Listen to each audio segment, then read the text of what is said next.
We are one of the last states for ethics and transparency when it comes to many measures of accountability.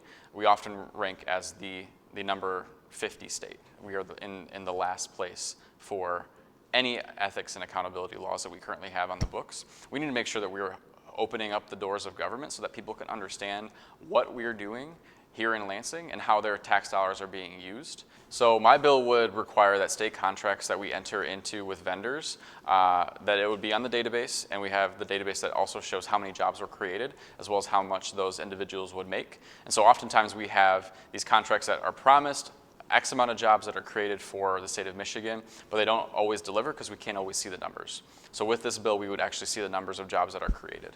So after speaking with a lot of my residents back in the district, after speaking with individuals really across the state, the number one thing they always bring up is how to hold our elected officials accountable. How do we bring back transparency and accountability to the state legislators and essentially all of government. And my bill in this package, what it would essentially do is to those candidates that are successful and are now entering to become state representatives or state senators, they would have to disclose their most recent tax filing. And this would allow for the residents of the state of Michigan to hold them accountable, to understand why they vote the way they vote. If there is any conflict of interest there, that would now become transparent, open to the public. And I think they have a right to know if we vote a certain way that would benefit our own, our own pockets. And so this is just another way, another step forward into bringing back accountability to our government. My bill is part of the transparency package, along with Representative Hammoud and Representative Camilleri. And what it does, it's supposed to be more transparency in government.